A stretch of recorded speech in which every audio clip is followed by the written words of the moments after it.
MIT, this is Axiom Mission Control Center. Please call station for a voice check. This is MIT. Can you hear me?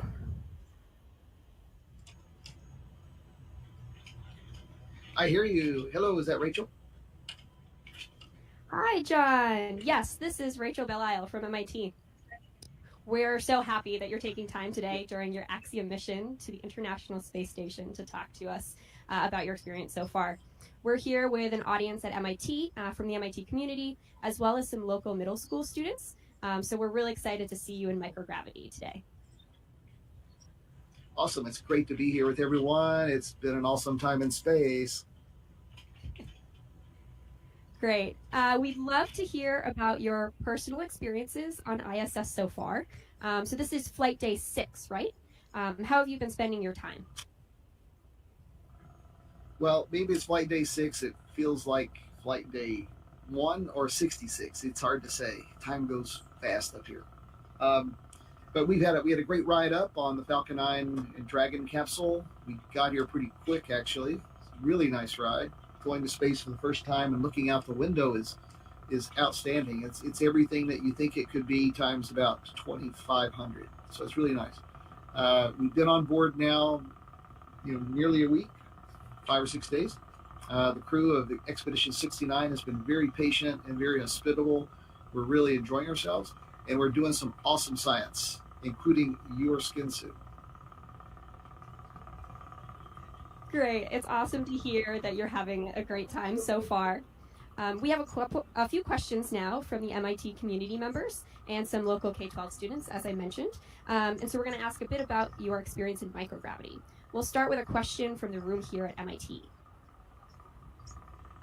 Hello, I'm Shreya Sharma and I'm a graduate student at MIT Aeroastro.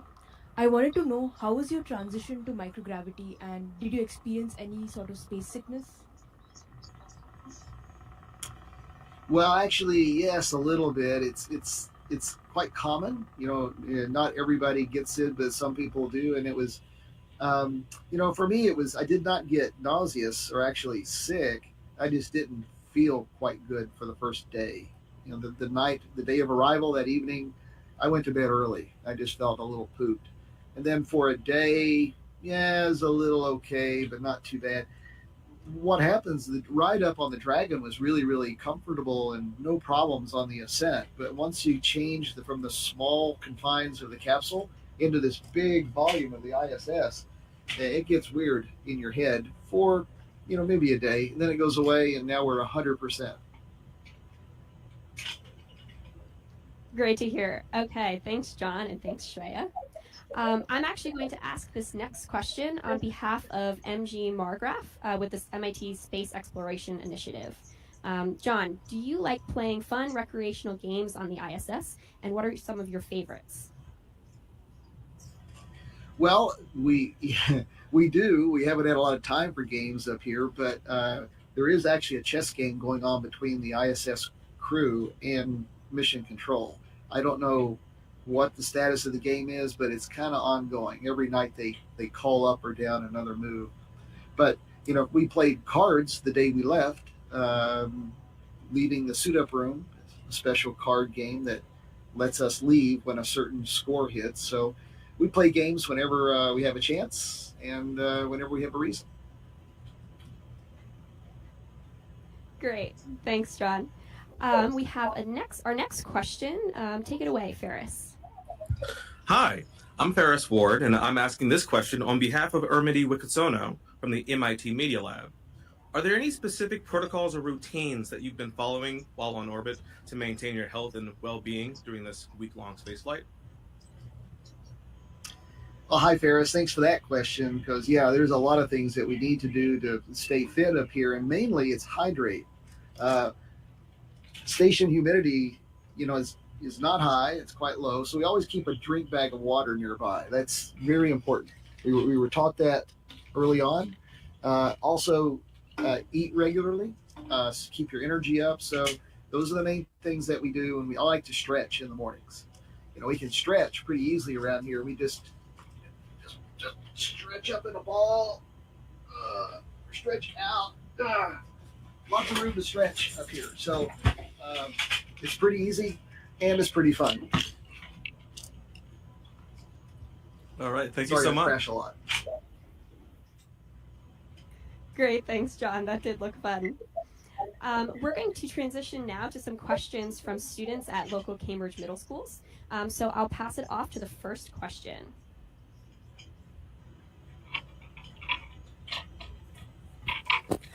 I'm Eliana, a seventh grader at Cambridge Street Upper School. I'm asking a question on behalf of Frida. Frida's question is, what made you want to become an astronaut? Oh, that's a great question. I love that story too. It's that's what got me here. When I was 8 years old, the space race was just starting, and it was the biggest thing going on. America was going to space for the first time. It was when the mission Gemini was flying, and I fell in love with that and followed it the rest of my life and always wanted to be here.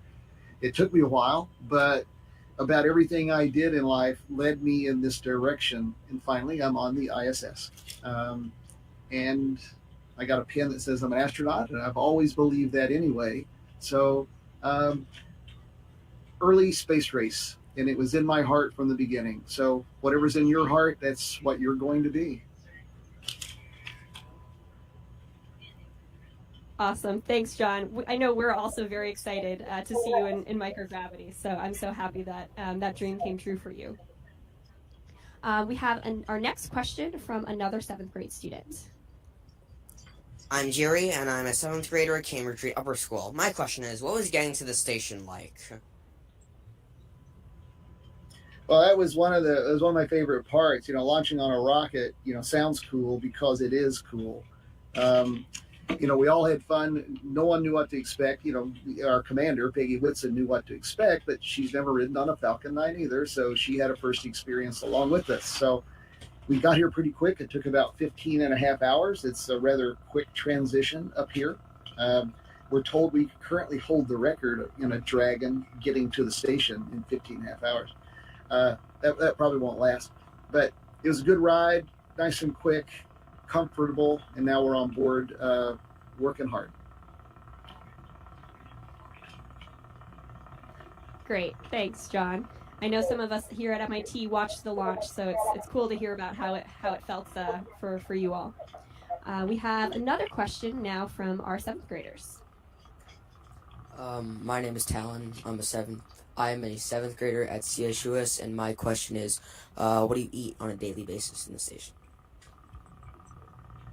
I eat my favorite food every day. That's because NASA let us pick our food before we came.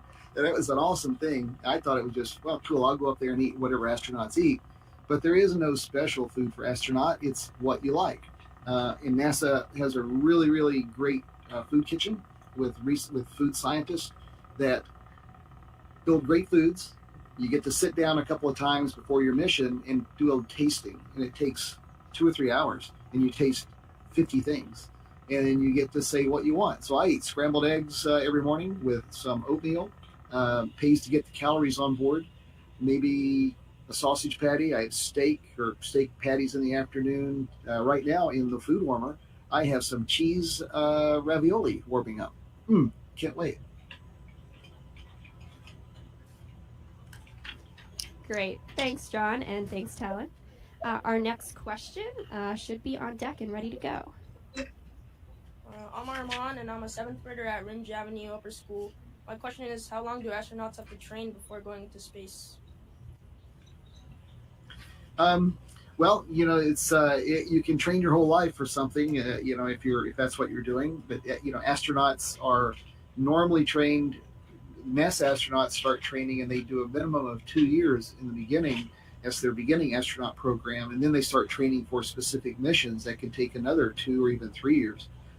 For a private astronaut like me, I trained for 2 years at the Johnson Space Center on specific elements and systems of the ISS, and I also trained at SpaceX for the Dragon, being the pilot of the Dragon capsule. We get lots of training on systems, but we also get lots of training on emergency procedures, because you never know what's around the corner in a space flight, so you have to be ready. So train, train, train. And that's what made us very confident and let us relax on our mission and enjoy the ride. Great, thank you. These are good, And our last, go ahead, John. no, these are good questions. Yeah, they're great questions. And we have one more from our 7th graders.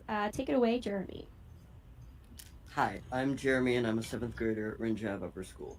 My question is, do you find that you can do daily tasks easier in space or on Earth? For example, going to bed, eating, etc.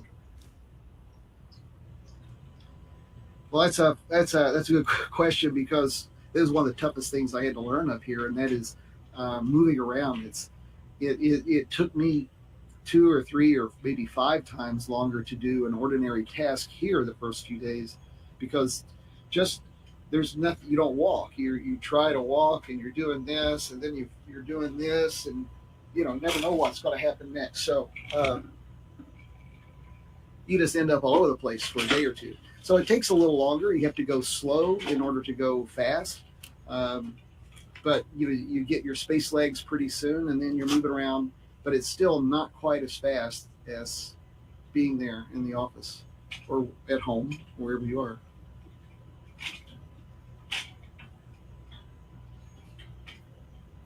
Great, thank you. And thank you to all of our live question askers over at the schools and here at MIT.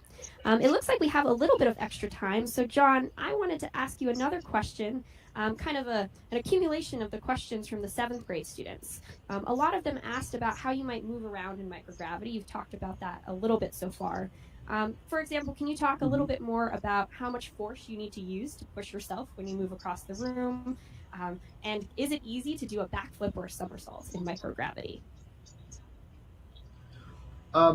Well, it's amazing how little force it takes. And that's the big problem in beginning astronauts when they first go to space, is you use too much force. Then you end up carrying all that mass, all the energy of your body weight, and then the moment you need to stop and you touch something, it rotates you. So that's a beginner's problem. I can show you. I can sit right here, and I'll just touch this screen just like that, and off I go, just like that. So very little force. You have to learn to just be gentle and go slow. The second part of that question was, easy to do a somersault. Yeah, Peggy taught me this. It's really easy. You stand right in the middle, and all you do is just bend your head down like this.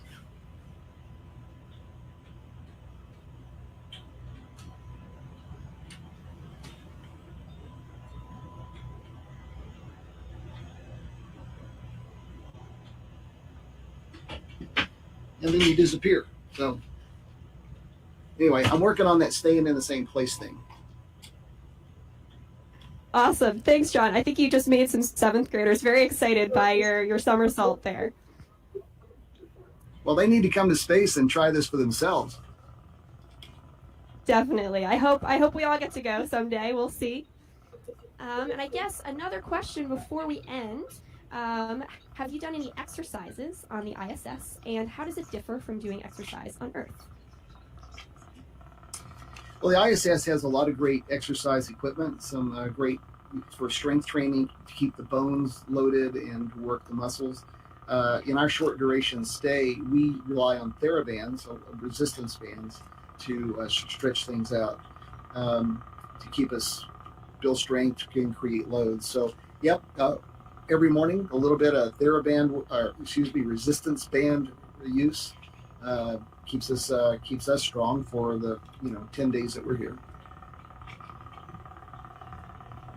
Great, thanks for that answer. And I think this will likely be our last question here. This was another question from an MIT student, Ermondi, who also asked a question previously. Did you have any changes in circadian rhythm or challenges in trying to sleep during your first few days on ISS? We did sleep shifting prior to coming to the Cape for the launch. For 3 or 4 days in advance, we went to bed earlier, got up later, in order to adapt to the time zone, because we're on base Greenwich Mean Time, which is the time in London, England. principally, minus daylight savings time. So that let us adapt so that we would be on circadian rhythm time. But when you're excited, when you go to space the first night, you're not going to sleep. You want to look out the window. So that kind of unbalances us a little bit. But you snap right back, and everybody's sleeping like babies right now. I think that's what everybody says. I am. Great to hear. And have you been looking out the window at all? Have you seen kind of sunrises and sunsets, or is there anything else notable that you love to see out the window so far? Yeah, well, not as much as I want. We've been busy getting some experiments up and running and doing some studying, but we've seen some great things. Anytime you go to the window, excuse me, I don't know what that was. Day or night, there's something out there typically. It's beautiful. I like the clouds. I like to look out across the curvature of the globe, and during the day, when the sun's at an angle, it casts some wonderful shadows with some of the tall clouds. And the brilliant blue of the earth, and the brilliant white of the clouds, and some landmass comes by with a big river, and you're just trying to guess where you are. And then when you can't guess, you turn around and look at the little computer screen and says, "Oh, I'm right there." So it's fabulous, and I am going to bring back some great photos. Amazing. We have another question now here from MIT. Could you share where your favorite place on station is so far? It's always the cupola for everyone. That's the place you go when we do. All of our work is scattered throughout the station. So when we have a moment we're not working, going down in the cupola is like dipping into a nice cool pool of water for me. You're just surrounded by the beauty of the earth, the curvature. You see the atmosphere that we have curving over the top, and the blackness of space beyond. It's just so calming just to sit in the cupola. You sit down in there or head first, and you see through all 7 windows all around you into space. And you see the earth and space at the same time. It's remarkable. On Earth, you can see space, and you can see Earth at the same time, but not like this. It's just incredible. I'm still enamored by it, of course, and I hope to have a moment to take 90 minutes in the cupola, and that will let me watch a flight entire orbit around the world in 92 minutes. So that's one of my goals here this weekend, when I can catch 92 minutes free. To just drop in this cool pool of space water and just hang out and watch the world go by. That's fantastic. I hope you find those 92 minutes and that they're amazing. I think we have just about 2 minutes left, and so I was wondering if you had some final words of wisdom for our students, and if they want to become an astronaut someday. Okay, we have 1 minute.